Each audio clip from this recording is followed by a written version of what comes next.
Ellie story, Chapter 2. Jacob scooped me up and carried me out of the yard. I was amazed. Outside was bigger than I had ever thought. It went on forever. In front of the house, big, loud things zoomed past, smelling of metal and smoke and other sharp and unpleasant odors. I had no idea what these things were, but I was pretty sure they were dangerous. Jacob opened the back of one, and I squirmed against his chest and whimpered. "It's okay, girl," Jacob said. "Just a quick ride in the truck. Don't worry about it, okay? Just a truck." Truck. His tones were soothing, but I was plenty worried. I didn't want to go anywhere in anything that smelled like this.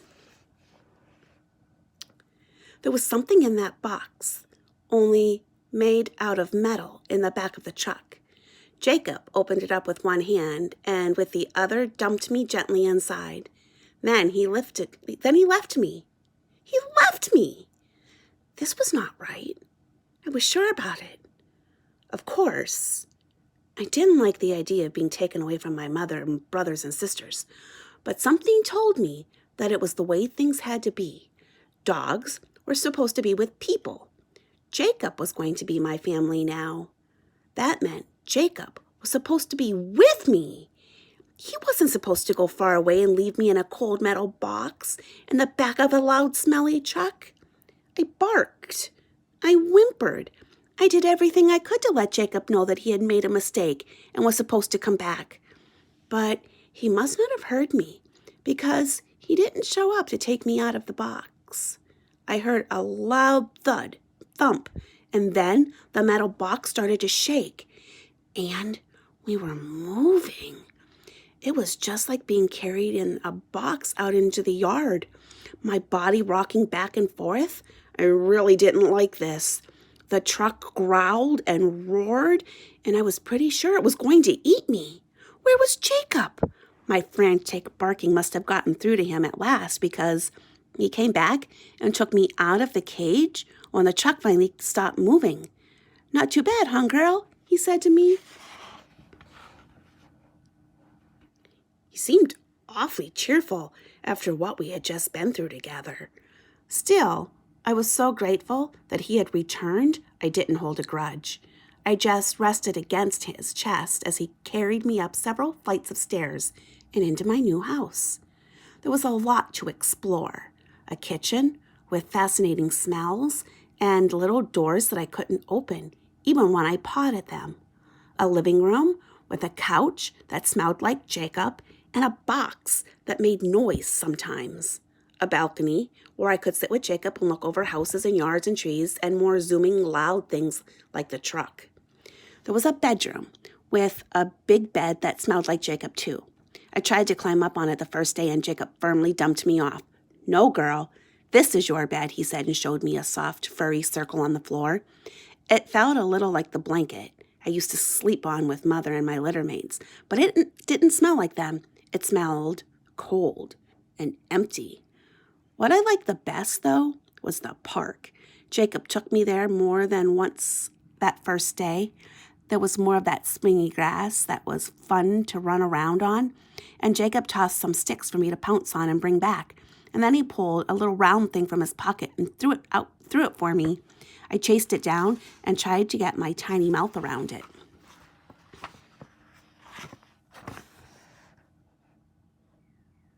Then a little animal darted past, shaking a strangely fuzzy tail. I dropped them all immediately and dashed after it. This was much more fun. Obviously, the animal was made for chasing. It zigged and zagged across the grass and headed for a tree. To my astonishment, it went straight up the trunk. I tried it myself and fell over on my back. The animal sat on a high branch and laughed at me as I ran around the trunk, yapping in frustration. Why wouldn't my paws take me up? The little animal had done it so easily. Jacob came to sit beside me and scratched behind my ears.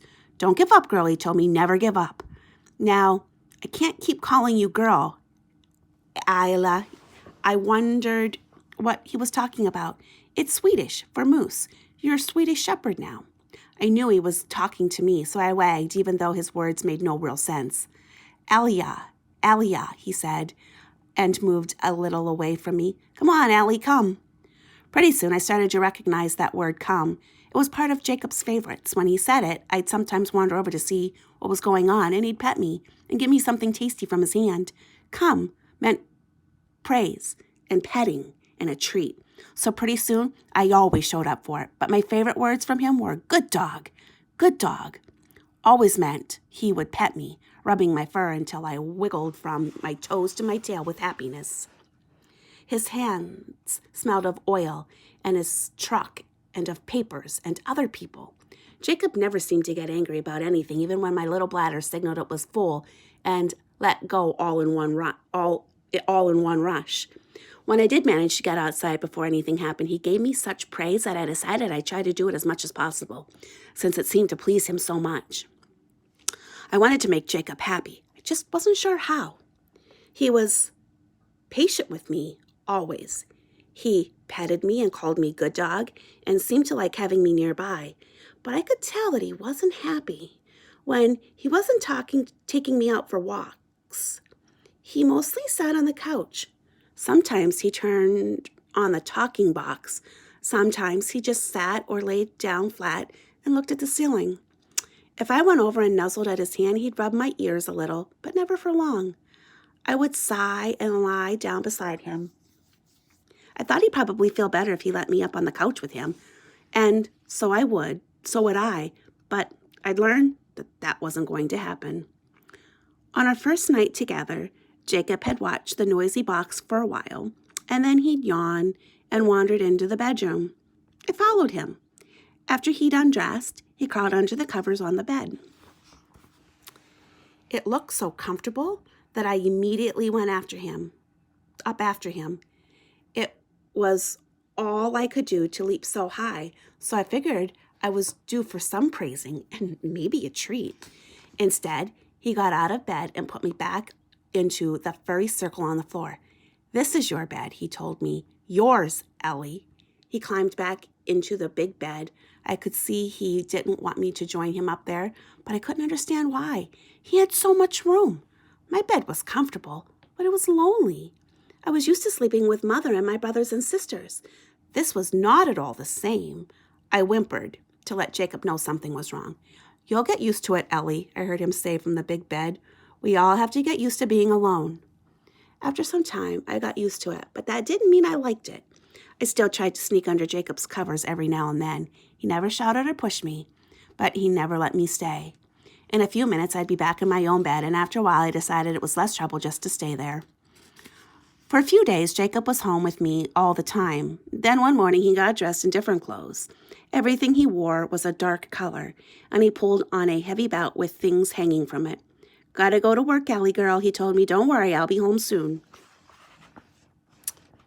Then he left. This did not seem right. I hadn't liked it when Jacob had left me alone in the truck, but he had come back, and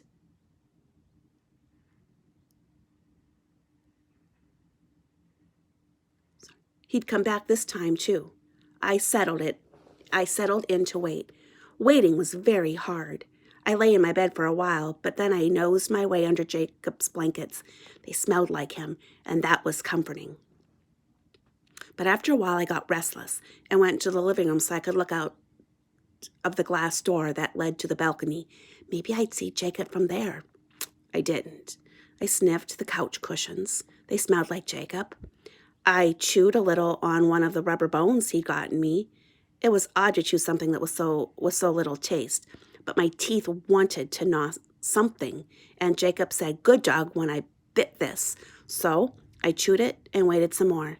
Jacob still hadn't come back. Maybe this time he'd really forgotten me, or maybe something had happened to him. Maybe he was hurt and couldn't get back to me. Maybe he needed me. How could I get to him? Shut up in this place. I paced back and forth in front of the door, whining. Then the lock made a clicking noise. I jumped back. The door swung open. Jacob! He'd come back! "Oh, hello there, sweetie," cooed a voice. It wasn't Jacob at all. It was a woman. She came in as if she belonged here and sat right down on the floor, putting out her hands to me. There, sweetie, don't worry. I'm Georgia. I'm here to take you out." "Oh, aren't you cute?" Aren't you the cutest thing? You're Ellie, right? You're Ellie Welly, cuddly coo. Come here, Ellie, sweetie. Come to Georgia. I knew that word, come. Was this woman like Jacob? Did she want me to move closer to her? I did it, and she petted and praised me. Good girl, Ellie, good girl. She clipped the leash onto my collar and took me outside to the park. I decided I liked Georgia very much. She laughed when I chased the small fuzzy animals, and she petted me a lot, rubbing her hands through my fur, talking to me in a stream of words. None of it made any sense except for Ellie and come, but I liked hearing her anyway. She was happy to see me. She was happy to be with me. She was happy in a way Jacob never was. But then Georgia left too. She brought me back to the apartment, petted me, checked that I had water in my bowl, kissed me between my ears. Jacob definitely never did that, and went out the door. These people, why didn't they understand that a dog was supposed to be with humans? Not left behind in an apartment, not chewing on a tasteless rubber bone. I tried to sleep, tried to chew my bone, but mostly paced around, whining a little in frustration until the door creaked again, and Georgia came back to take me out once more. Finally, when I thought I couldn't stand it any longer, Jacob came home. I ran to him and got so excited I jumped up on my back legs. Off, he said sternly, and pushed me back to the floor. Of all the words I'd heard so far, off was my least favorite. But then he petted me and rubbed my ears, sighed at a puddle on the floor, took me outside to the park, and brought me back to feed me dinner. After that, he went to sleep in the big bed while I curled up alone in my little one. That was the way things went until we started work. Let's go to work, Jacob said one day. I was a little older then, and Georgia had started coming only once a day to walk me while Jacob was gone. Jacob seemed as calm as ever, but I could tell there was something extra under the calmness, some kind of excitement. Work must be something important. At first, work was just more words. I was already pretty good at come. Now Jacob took me to the park and taught me drop, which meant to lie down and stay. That was a hard one. I would drop, and then Jacob would walk away from me as if he'd forgotten. Again. That it was my job to be near him, but I had to stay with my belly in the grass until I heard come, and then I bounded after him. It took me a little while, but I got good at stay. I could tell that Jacob was pleased, and I was glad. Jacob didn't love the way Georgia did. It didn't make him happy just to see me, but it did make him happy when we did work together. So I decided there and then to be very, very good at work. If it made Jacob even a little bit happy, it was what I should be doing. But I still loved the times Georgia would come, see me, and call me Ellie Welly, cuddly coo. After I'd gotten good at my words, work changed. Jacob took me to a new place. There were lots of trees and plenty of those distracting little animals. I knew now that they were called squirrels, but I did my best to stay near Jacob, waiting patiently until he showed me what kind of work he wanted me to do. A man got out of a car a little way away and walked over to us, waving. "Hey there, Jacob," he called out cheerfully. "Wally," Jacob said, nodding. "This the new dog?" "This is Ellie." Wally bent down to pet me. "You're a big girl, Ellie, huh? You're going to be good at this?" "I think she will," Jacob said quietly. "Let's see." Wally did something odd then. He ran away. "What's he doing, Ellie? Where's he going?" Jacob asked. I watched Wally, who was looking over his shoulder at me. "Find him! Find!" Jacob told me. I could tell from his voice that this was a new word he wanted me to learn, but I wasn't sure what I should do. Something to do with Wally. Where was Wally? Over there, waving excitedly. I started toward him. This was right. Was this right? Was it what Jacob wanted me to do? Wally saw me coming and dropped down to his hands and knees, clapping and smiling. When I caught up to him, he showed me a stick. I love sticks. I grabbed it right away, and Wally hung on to it so that we could have an excellent game of tug. This was fun. Much better than drop and stay. Then Wally got up, brushing off his knees. "Look, Ellie, what's he doing? Find him," Wally said. I looked around. Didn't find mean I should go to Wally? But I was right next to Wally. What was I supposed to do? Jacob was strolling off, so I ran after him. I'd always rather be near Jacob anyway. Good dog, Jacob told me, and played with a stick too. My tail thrashed with happiness. Honestly, I thought the game of find was a little dull, but Wally and Jacob seemed to like it. So we played more of it that afternoon. I was willing to do it for Jacob, especially if it meant I got to play tug on a stick. That, to me, beat find Wally hands down. I was doing work and doing it right. Jacob had called me a good dog. This game of find was important to him, so I tried my best to learn it. I wanted to be a good dog for Jacob. I even dreamed about finding Wally. They were happy dreams.